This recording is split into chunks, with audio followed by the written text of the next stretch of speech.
Thug Life விவகாரம் விஸ்வரூபம் எடுத்திருக்கக்கூடிய நிலையில் செய்தியாளர் சுபாஷுடன் நாம் தமிழர் கட்சியின் தலைமை ஒருங்கிணைப்பாளர் சீமான் இணைந்திருக்கிறார். சுபாஷ், நீதிமன்றம் சரமாரியான கேள்விகளை முன்வைத்திருக்கிறது, வழக்கை ஒத்திவைத்திருக்கிறது. தொடர்ச்சியாக இது கமலுடைய கருத்துக்கு தமிழகத்தில் வரவேற்பும் தெரிவித்த வண்ணம் இருக்கிறார்கள். சீமான் என்ன சொல்கிறார்? அவரோடு கலந்துரையாட முடியுமா? நிச்சயமா பார்க்கலாம். இந்த நீதிமன்றத்தோட உத்தரவு மட்டும் இல்ல, கமலஹாசன் ஒரு தீர்க்கமான முடிவை எடுத்திருக்கிறார் அப்படின்றதையும் நம்ம பார்க்க வேண்டியது இருக்கு. அதற்கான பதிலையும் அதை எப்படி பார்க்கிறார் என்பதையும் கட்சியினுடைய தலைமை ஒருங்கிணைப்பாளர், நாம் தமிழர் கட்சியினுடைய தலைமை ஒருங்கிணைப்பாளர் சீமான் அவர்கள் இணைகிறார். இன்னைக்கு இந்த வழக்கை பார்த்திருப்பீங்க. கமலஹாசன் அவர்கள் பேசியதுல இருந்து நீங்க தொடர்ச்சியா இதுல கருத்து சொல்லிட்டு வரீங்க. என்ன, அவர் மன்னிப்பை கேட்க முடியாது, தவறாக புரிந்து கொண்டதற்கு நான் எப்படி மன்னிப்பு கேட்பது அப்படின்றார்.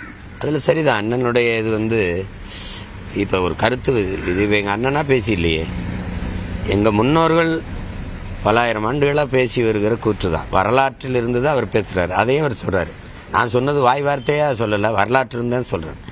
எந்த மொழியியல் ஆய்வறிஞனும் அது வரலாற்று ஆய்வறிஞனும் சொல்பொருள் ஆய்வறிஞனும் இதை மறுக்க முடியாது. இந்த இந்திய மொழிகளில் எது ஆட்சி மொழியாக வரணும்னு கேட்கும்போது, வாதம் முன்வைக்கப்படும் போது, ஒரு மூத்த மொழி தான் வரணும் அப்படிங்கும்போது, இந்திய மொழிகளிலே தொன்மையான மொழி தமிழ் தான், அந்த மொழி தான் ஆட்சி மொழியாக வரணும்னு எங்கள் தாத்தா காகிதம் இல்லத்தை எடுத்து வச்சு வாதாடினது இருக்குது.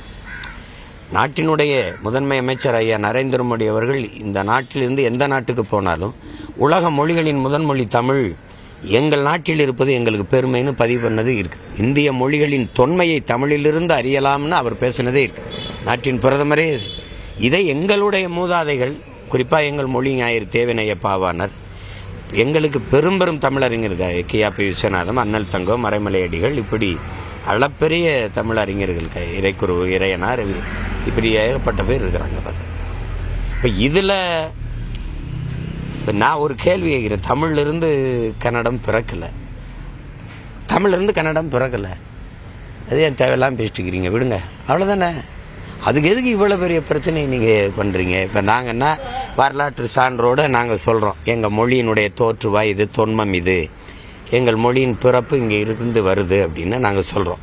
நீங்கள் அது மாதிரி சொல்லுங்கள், உங்களுடைய மொழியினுடைய பிறப்பு இந்த காலகட்டத்தில், இந்த நூற்றாண்டில் இப்படி தோன்றிய மொழி எங்கள் மொழின்னு சொல்லுங்கள்.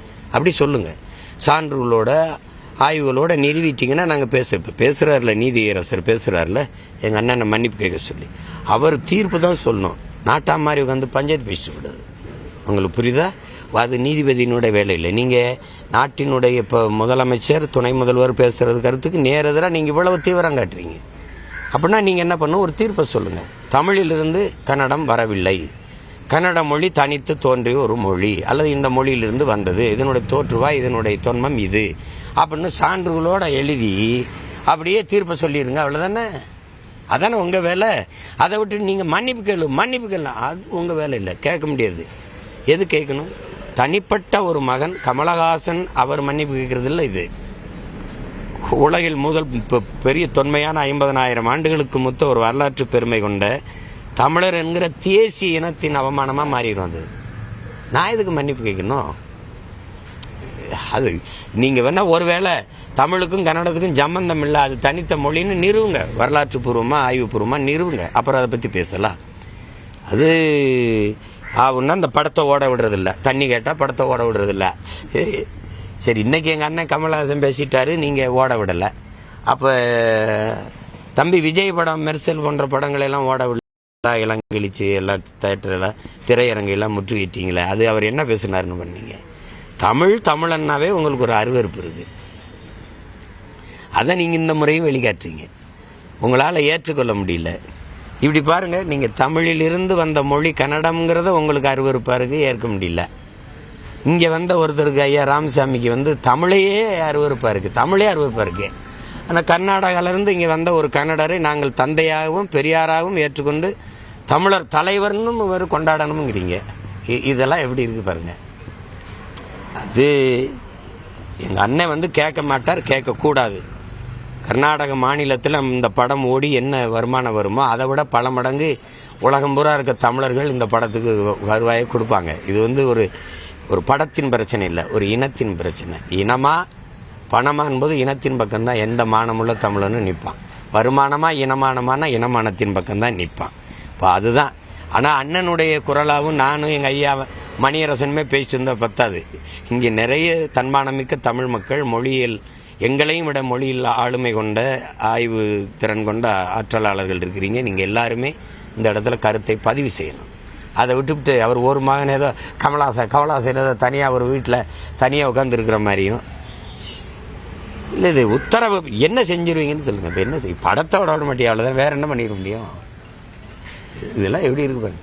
அப்போ நீங்கள் கேஜிஎஃப் 1, 2லாம் இங்கே ஓடிச்சு, காந்தாரா ஓடிச்சு, பல 100 கோடிகளை வசூலிச்சிச்சு. ஏதாவது ஒரு சின்ன இடையூறு இருந்ததை பற்றிலாம் எங்களை அடித்து விரட்டினாங்க. எங்கள் சொந்தங்கள்லாம் மூட்டை முடிச்சோட அகதியாக நடந்து வந்தாங்க. எங்கள் வீடுகளுக்கு தீ வச்சாங்க, கடைகளுக்கு தீ வச்சாங்க, விளைநிலங்களை கொளுத்துனாங்க, கரும்பு, வாழை, நெல் தோட்டங்களெல்லாம் அழிச்சாங்க. அப்படிங்கிற வன்மத்தை நாங்கள் தான் காட்டலாமா? இல்லையே. அந்த மாண்பும் அந்த பெருந்தன்மையும் அந்த இதுவும் உங்களுக்கே இல்லை. இங்கிலீஷ் படம் ஓடும், சைனீஸ் படம், சீன படம் ஓடும். என் படம் பக்கத்தில் இருக்க கர்நாடகாவில் ஓடாதுன்னா இந்தியா ஒரே நாடு, தேச ஒருமைப்பாடு, இறையாண்மை, ஒற்றுமை இதெல்லாம் கேள்விக்குறியாயிருதுல்ல. இந்த இவ்வளவு பிரச்சனை வந்திருக்கு. இதுக்கு இடைப்பட்ட இந்த 3 நாட்களில் திரு கமலஹாசன் அவர்களை பேசியதோ இல்லை தொடர்பு கொண்டீங்களா? அது அவரிடம் இது சம்மந்தமாக உங்கள் கூட நாங்கள் நிற்கிறோம் அப்படின்றத அவர்கிட்ட ஏதாவது பகிர்ந்துக்கிட்டீங்களா? அதுக்கு அவசியம் இல்லை. நாங்கள் அண்ணன் தம்பி, ஒரே மண்ணின் மக்கள். நான் சிறு வயதிலேருந்து அவருக்கு நாங்கள் தனிப்பட்ட முறையில் எவ்வளோ ஒருத்தர் பாசம் வச்சுருக்கோம், அன்பு வச்சுருக்கோம்னு நாங்கள் 2 பேருமே உணர்வோம். அதில் எங்கள் அண்ணன் மலேசியாவில் இருந்தாங்க. அப்போ தொடர்பு எடுத்து பேசும்போது அண்ணன் தம்பிக்கு நன்றி சொல்ல வேண்டிய அவசியம் இல்லை. அது சரியாக இருக்காது. ஆனால் ஒரு தமிழனுக்கு தமிழன் நன்றி பாராட்டிக்கலாம். ரொம்ப நன்றி தம்பினும் போது அண்ணன் இது கடமை அப்படின்னா. இப்போ நான் அவர் மாநிலங்களவை உறுப்பினராகிறதுக்கு வாழ்த்து சொன்னேன். நேரில் சந்திக்கணும்னு தானே, நீங்கள் வெளியில் இருக்கீங்க, அதனால் வரல அப்படின்னு. அப்புறம் அந்த தக் லைஃப் அந்த படத்தை பற்றி சொன்னேன். பாடல்கள்லாம் ரொம்ப சிறப்பாக வந்திருக்கு. ஒரு எதிர்பார்ப்பை கூட்டி கொண்டு போகுது அது. அப்போ பாப்பா சுருதி பாடின பாடல் ரொம்ப சிறப்பாக வந்திருக்கு. நான் சுருதிகிட்ட சொல்கிறேன், மகிழ்ச்சி அடையும் அப்படின்னு சொன்னார். அந்த பாட்டை சாதாரண ஒரு பாடகர் பாடுற மாதிரி இல்லை, ரொம்ப திறம்பட்ட ஒரு இசைக்கலைஞர் போல் பாடியிருந்தது. சாதாரணமாக அந்த பாட்டை பாட முடியாது. அப்போ அதை சொன்னேன். அப்போ நீங்கள் இந்தியன் 2 பேரும் தான் உட்காந்து பார்த்தோம். அப்போ இந்த படத்தையும் நீங்கள் பார்க்கணும். சரி நான் பார்க்குறேன்னே அப்படின்னு. அப்படி தான் பேசிக்கிட்டேன், அவ்வளோதான். இந்த விவகாரத்தில் உங்களையும் மணியரசர் அவர்களையும் நீங்கள் சுட்டி காட்டிங்க. பல தலைவர்களும் தொடர்ச்சியாக பேசிகிட்டு இருக்காங்க, இது மாதிரி கமலஹாசன் மன்னிப்பு கேட்கக்கூடாதுன்னு. ஆனால் ஒரு சிலர் இந்த விஷயத்தில் ஒருத்தர் மனசு புண்பட்டு இருந்தால் மன்னிப்பு கேட்பதில் என்ன அப்படின்றத, நீங்கள் தமிழிலிருந்து கன்னடம் வரலைங்கிறது ஒட்டுமொத்த தமிழின மக்களும் மனசு புண்பட்டுருக்கோம். இதுக்கு என்ன செய்யறது சொல்லுங்க. வரலாற்றை நீங்க மறைக்கிறீங்களா, நாங்க மறைக்கிறோமா? நான் திரும்ப திரும்ப கேட்கிறேன். நீங்கள் வழிபடுகிற இறை யாருன்னு சொல்லுங்க. உலகத்தில் இந்த நிலத்தில் இருக்கிற எல்லாருக்கும் கடவுளை கடன் கொடுத்த இனத்தின் மக்கள் நாங்கள். இறையை கொடுத்துருக்கோம், இனாம் கொடுத்துருக்கோம், இலவசமாக கொடுத்துருக்கோம். அப்போ நீங்கள் வணங்குற சிவன் லிங்காயத்துன்னு ஒரு சமூகம் இருக்காங்க. அது லிங்கத்தை வழிபடுது. லிங்கம் யாரோட அடையாளம்? சிவனோட குறியீடு. சிவனை வணங்குறீங்க.